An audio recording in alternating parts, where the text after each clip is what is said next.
You know how some things in life just aren't as fun as they used to be? Like, what immediately springs to mind is, I guess, driving here in Central Florida.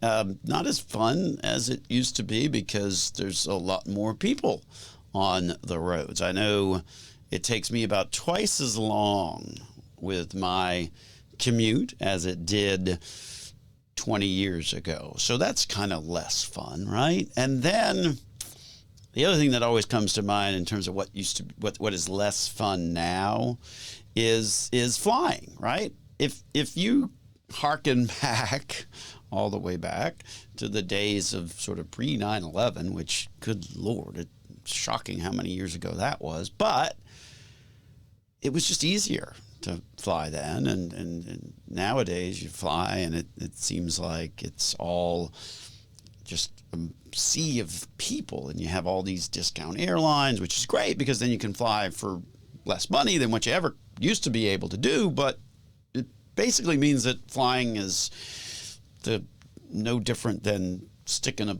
bunch of cattle into a bus and just kind of going somewhere.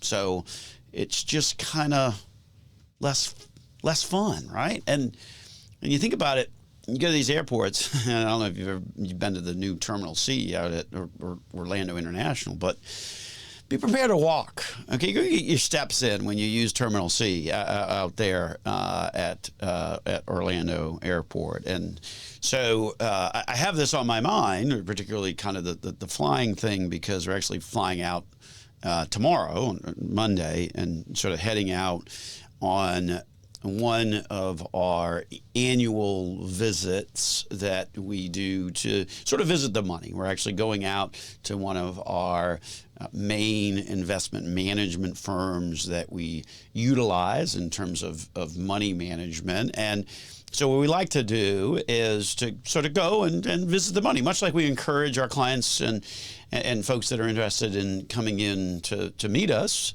to come into the office and engage on a face-to-face basis. I think there's a lot of value in that, and a lot of value in going to someone's home base and going into their office and talking directly to the portfolio managers and the folks that make some of the underlying decisions that ultimately impact our client investment returns. So we'll have much more about that visit on next week's program, because one of the things that we will do is we'll learn an awful lot in terms of what people are thinking, and then we come back and share them on the radio show and the podcast. So that's, I guess, an early tee up to next week's program, but I guess it's this week, so we got to do the program for this week. So welcome into the program. This, of course, is Dollars and Cents, where we help you make sense out of all of life's decisions involving your dollars. We're one of Central Florida's longest running radio programs, also now one of the top 25 financial planning podcasts on the World Wide Web. I think we got about 1,500 downloads per month of our podcast. So podcast folks, hello over there in podcast world. We appreciate your continued support. As you know, if you want to follow us on whatever platform that you typically enjoy, just go to our particular channel on that platform and make sure you hit the subscribe button. And then that way you'll get notified whenever we upload new content. My name, of course, Joel Garris. I'm a certified financial planner, certified financial fiduciary at Nelson Financial Planning, where we got a team of great folks who also happen to be certified financial fiduciaries as well. And they stand ready this week to help you change your life with a successful and cost-effective financial plan. So, talking a little bit about things that aren't as fun, thinking ahead to kind of boarding and getting on a plane tomorrow. One of the other things that's not as fun as it used to be, I guess, is what happens when you inherit a retirement account. And you have to think about January the 1st, 2020 as really the day that will live in infamy. And that might be probably a little strong because the last time that was used referred to bombing of Pearl Harbor. So maybe scratch that as the real analogy. But January 1, 2020 is certainly a very important date when it comes to your money, your retirement, and what it all means when you inherit a retirement account. See, before that date, you were allowed to take the money out of that retirement account over the course of your lifetime. Okay, it was called the Stretch IRA. Very powerful, right? Because if you kind of start doing some numbers on that, well, if I only got to take out 3 or 4% of an account that over time on average is growing maybe around 7, 8, 9, well, wow, that's really great, because then that means that that account ultimately is going to kind of continue to grow on a tax-deferred basis for effectively the rest of my life. So pretty powerful stuff. Well, along came January 1, 2020, which fundamentally changed the game. It took that lifetime ability to spread that money out and put it on a 10-year rule. So now if you inherit a retirement account, whether it be a traditional or a Roth, you've got to take all of the money out.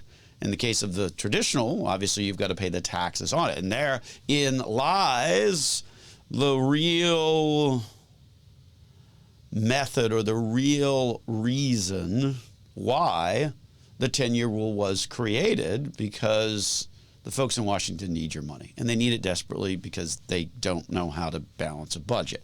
So that notion of making people take out their retirement dollars over a much shorter period of time, particularly when it is inherited, well, then that generates and raises tax revenue. So there has to be a very different strategy that people use when it comes to inheriting a retirement account. So I want to delve into some of those specific strategies that you need to follow in order to really sort of change your thinking on what might have been the traditional way of thinking about inheriting a retirement account, and sort of what you should be doing now and how you want to approach it. We got a couple of specific examples that we're going to give you that are ones that we've frankly just encountered over the course of the past few weeks at the office, that we wanted to be intentional and share those with you as a way to kind of help manage what might be a real issue should you inherit a retirement account. Well, nowadays you're also inheriting a pretty significant tax bill. And then, speaking of things that were never fun, we got to throw annuities into that category, right? We've often described annuities as, just with a 3-letter word, yuck. Okay, so yuck when it comes to annuities. And but oftentimes you may think, well, why is Joel and the team at Nelson Financial Planning so kind of anti a product that we hear an awful lot about? And we're going to give you 2 examples. And if we got enough time, I'm going to throw in a third one as well. As I was thinking about this and thinking back on some of the new folks that we visited with this past week that brought us in some of this stuff to review and to figure out, the reality is that when I hear the ads about annuities, they always sound too good to be true. And I guess that's the heart of it, right? I mean, it's kind of like okra, right? I mean, I'm not a particularly big fan of okra. Maybe you are. But I think okra, even if you fry it up, it still kind of has that slimy, okay? Even if you kind of package it nicely and fry it up, and everything tastes better fried, right? If you're thinking about okra, it still winds up being a little bit slimy. That's kind of how I think about annuities. But we're going to talk about more on that right after these messages here on Dollars and Cents with Joel Garris of Nelson Financial Planning. So we were talking a little bit about okra before the break. Not really, because this isn't a cooking show. This is a financial show. But I promise I will tie it all together. So okra, right, always struck me as kind of slimy. And it doesn't matter what you do, how you package it. I mean, you deep fry it, and maybe it tastes okay. I guess most things when you fry them do taste better, but okra is just still kind of slimy. And that's kind of the analogy that I make to annuities. And you can package them however you want, but at the end of the day, it's still not really a particularly great product. A lot of non-disclosure in the disclosures, if you know what I'm saying there. A lot of kind of marketing that doesn't really tell the whole story. It kind of preys on people that are scared about what might be happening in the world at large. And we get it. I mean, we read the headlines just as much as the next person, and there's plenty of them that make us worried and scared about what tomorrow may bring. But we've always been a proponent of, when you're investing money, when you're making decisions, whether it's about your money or pretty much anything in life, right? You don't really want those decisions to be fear-based, right? I mean, you don't want to make a decision based upon an emotion that is as raw as fear, right? Because the statistics don't lie. I mean, when you look at the emotional response that comes with fear, it creates in human beings an emotional response that is 3 times greater than the equivalent response that we have when we are calm or when we're experiencing something fun. So if you're allowing that emotion that has tripled the impact on you to make an investment decision, we would argue that that's not going to be the best possible decision that you can make. So let's start with what an annuity is. An annuity is basically an insurance contract. That's what it is. It's between you, or should you decide to invest in an annuity, you would be the contract owner, the investor, if you will, in it. And the other side of the party is the insurance company. So those are the 2 parties to an annuity.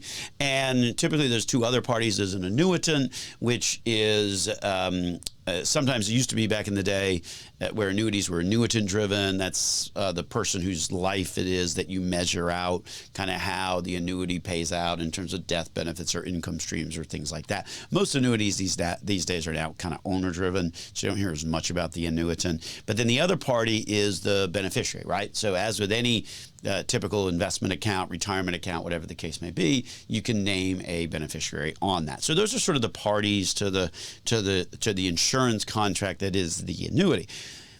If an annuity is an insurance contract, then in a lot of ways that's like how your homeowner's policy would work, or any other type of insurance is intended to sort of transfer risk, right? And so the annuities, and you come into the financial world, and they are intended or designed to sort of transfer some of the risk of investing or the future over to the insurance company. That's fundamentally how that works. But as we know, anytime you try and transfer risk to another party, there's a pretty significant cost associated with that, right? I mean, check out your homeowner's insurance bill right now.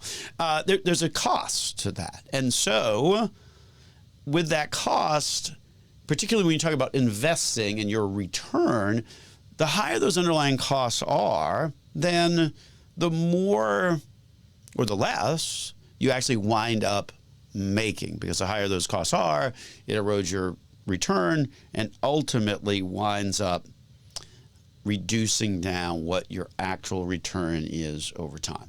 So we got 2 examples, and if we got time, I'm going to stick a third one in there, just to give you some specifics of what we hear on some of the advertisements, even some of the programs that are on some of these radio stations that we are also on, talk a lot about these particular products. And there's sort of 3 examples that we're going to give, 2, maybe a third, stay tuned, that really sort of underscore what our chief concern is with this product, beyond the notion of that we think that this product is oftentimes promoted or encouraged based upon fear.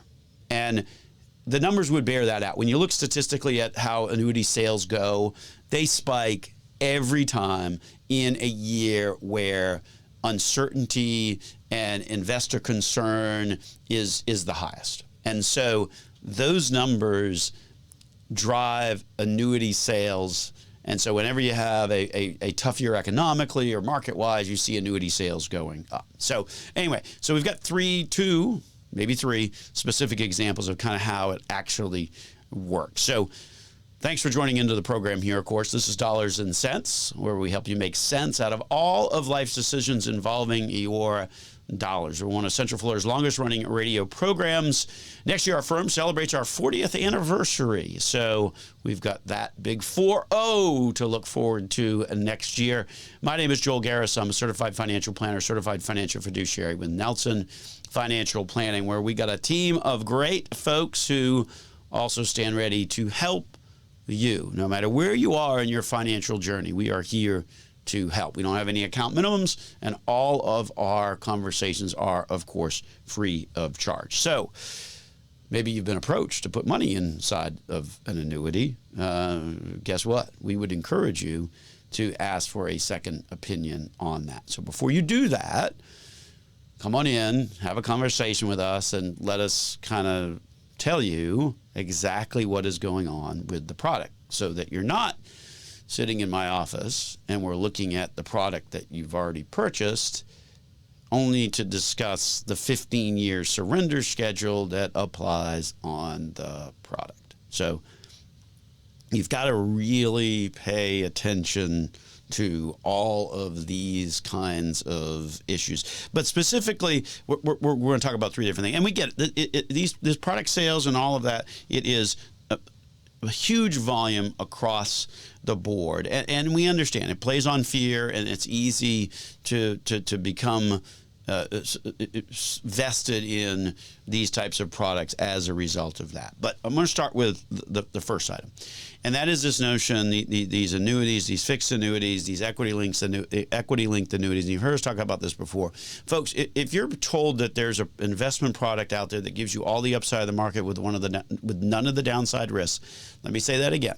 If there is an investment product that gives you all the upside of the market and you never have to worry about the market going down, yeah, that's probably not how that works, right? I mean, unless you suspend your belief in how things actually work, that's not how it works. There's fine print in those. There's long surrender schedules. There's the elimination of dividends as part of that market return, and the mathematical wizardry on these things and how they measure point to point, this index, that index, is just amazing. They got a team of actuaries and mathematicians that ultimately make sure that it goes very much in favor of the insurance company in terms of the calculation.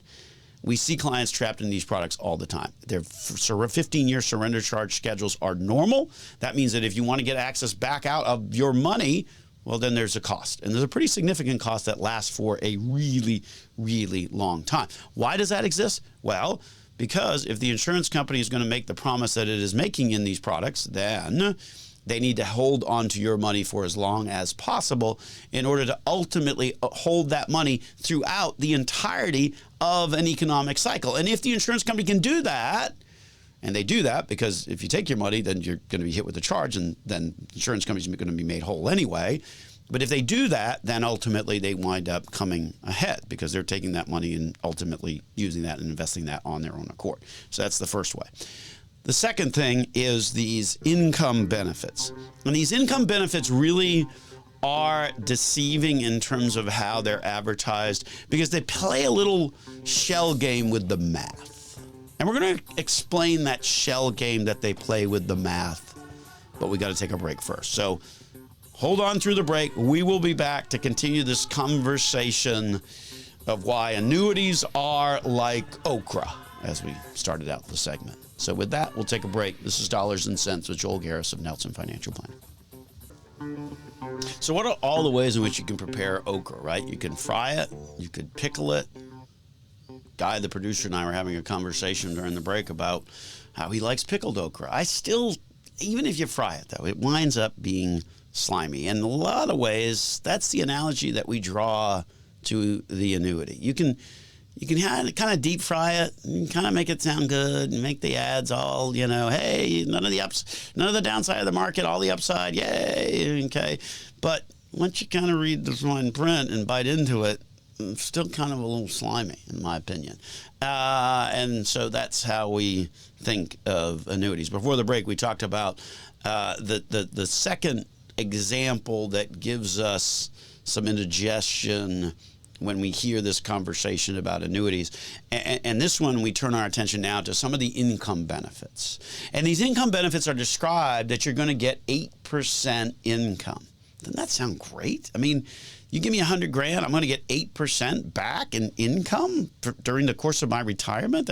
I mean, where's the problem with that? Well, the problem with that is if you look at historical averages, it's going to be kind of hard to get 8% return on a guaranteed basis, because after all, that's what an annuity offers. It offers guarantees issued by the insurance company. So how in God's green earth is the insurance company able to guarantee said 8%, right? I mean, you think of all the expenses with an annuity, how do they do that?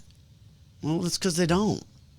And here's the little funky math thing that happens. They include the return of your invested amount in the description of the amount of income that they're going to generate. Let me say that one again. If you're talking about return is profit. Profit doesn't mean that you get back your own money. That is assumed.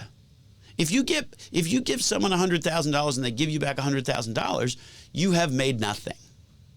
If you give them $100,000 and they give you back $90,000, well then, you've lost money.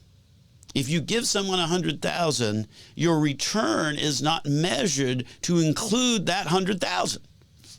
No, that's not how the calculation works. That's not what the very definition of profit is. It means that you made money. So here's how these 8% income benefits work. Give me $100,000. I'm going to give you $8,000 a year, guaranteed. It's going to last you the rest of your lifetime in retirement. Let's say that that's 20 years. Okay, that's normal life expectancy. So you give me $100,000, I'm going to give you $8,000. I'm giving you 8%, right? I'm giving you 8%. It's 8% income. I gave you 8%. I gave you $8,000. You gave me $100,000, I give you 8. Okay, well, what about the $100,000 I gave you originally?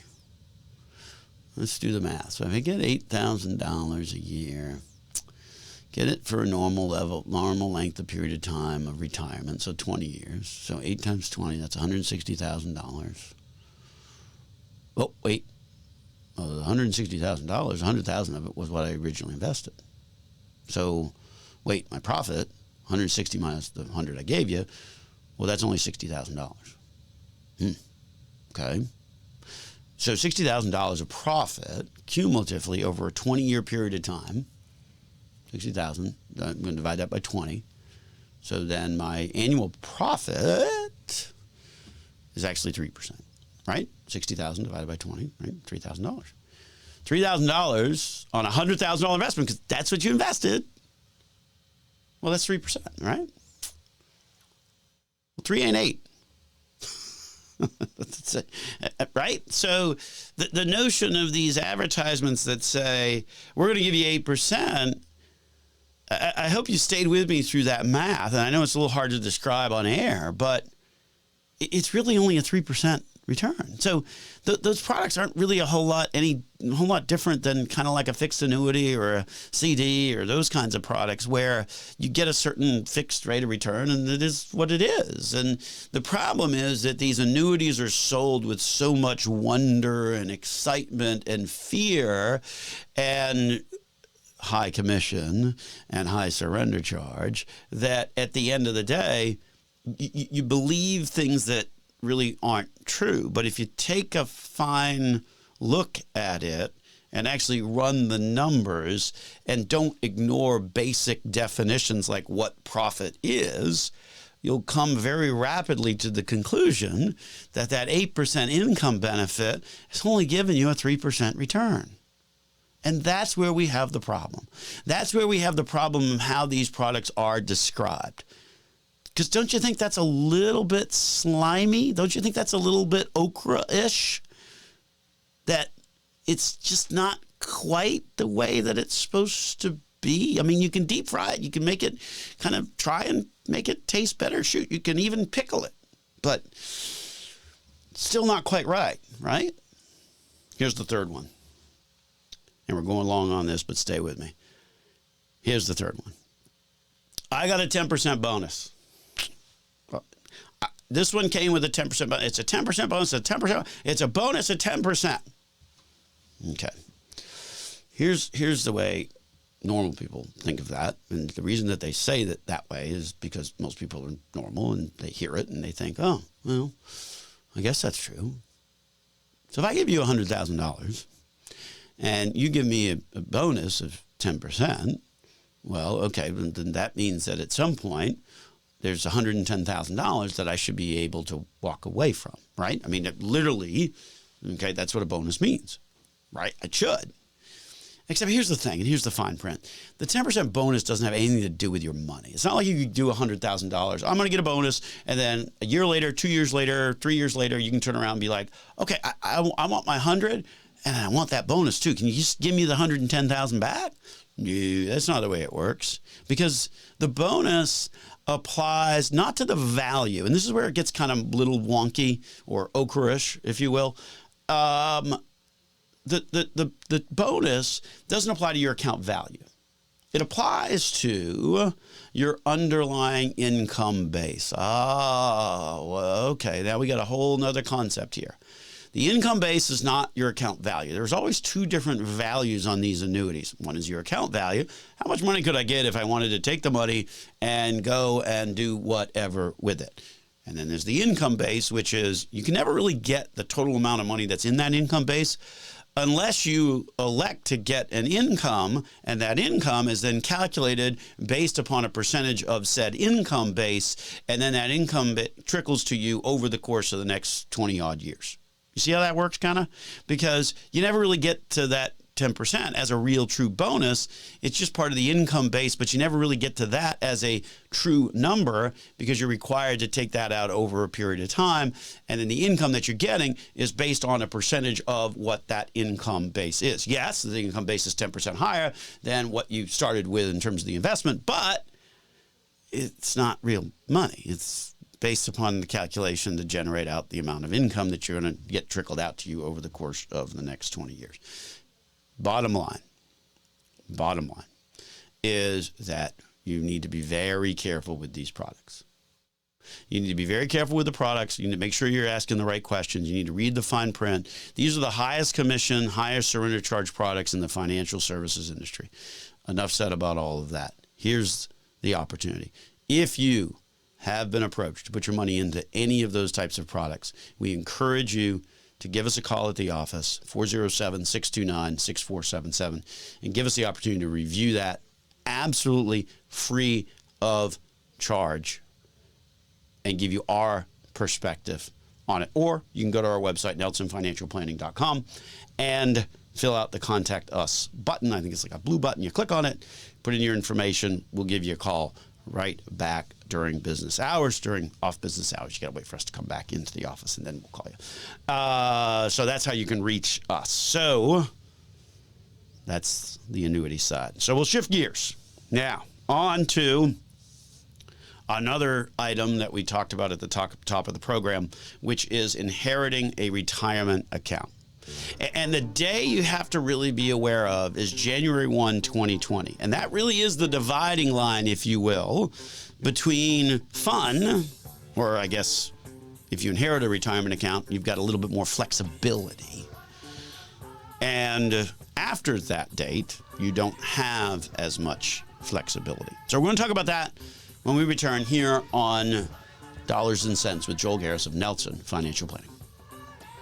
Talking about things that aren't as fun as they used to be earlier in the program. Tomorrow we board a plane, travel across country, and we're visiting with some of the portfolio managers that directly manage our client money. And it's always good to kind of make that trip, sit down with somebody face to face. I can't emphasize that enough. That is so important. One of the reasons why we encourage our clients to come in and meet with us at least once a year, preferably twice a year on a face-to-face basis, because nothing beats that opportunity to look somebody in the eye across the table and be able to have them answer your questions. But anyway, so we're getting on a plane, flying across country. We're doing that tomorrow. That got us thinking about things that just aren't as fun as they used to be, right? Flying, not as fun as it used to be, particularly if you can remember back to pre-9/11. A little bit easier to do that back in those days. The reality is that the same thing is true for when you inherit a retirement account. And January 1, 2020, big dividing day, if you will. Prior to that, it was a little bit more fun inheriting a retirement account because you could leave the thing alone and let it continue to grow on a deferred basis for the rest of your lifetime. That was called the concept of the stretch IRA.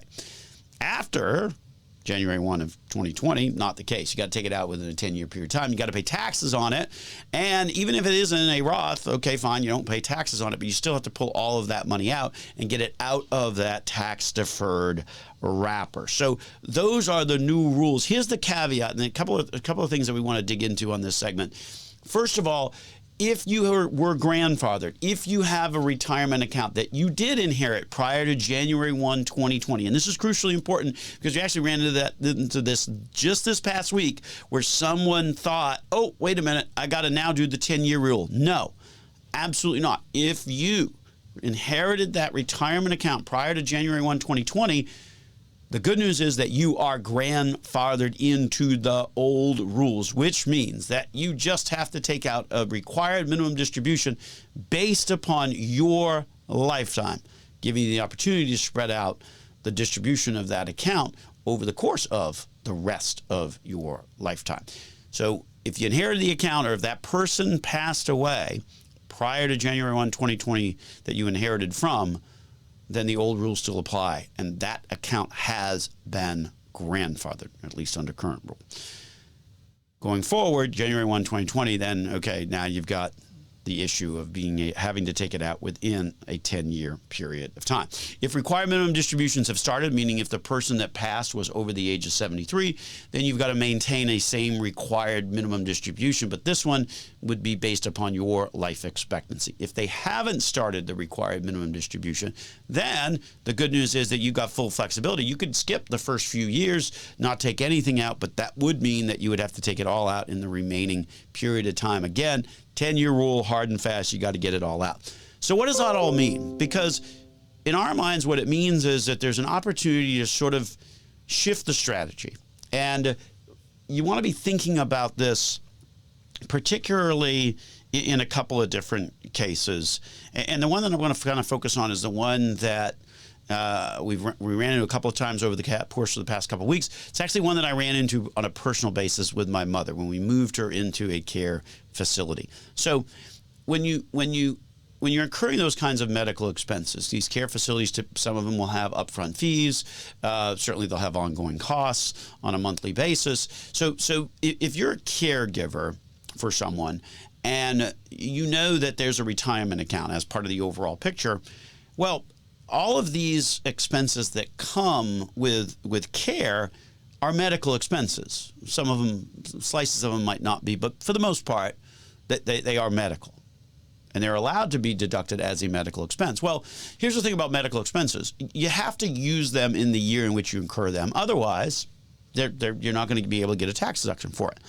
Toss in the fact that there's a threshold that you have to get above when you write off medical expenses, and you see where more often than not, you don't get to write off your medical expenses, but in years where you've got these big care bills, then you've got a much larger amount of medical expenses.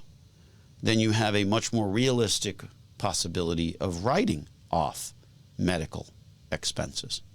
Well then, if you've got medical expenses that you can write off, and that's a deduction, and that's a deduction that's only good for that year, then it would behoove you to use more of the IRA or the retirement account for that individual to pay for that entry fee.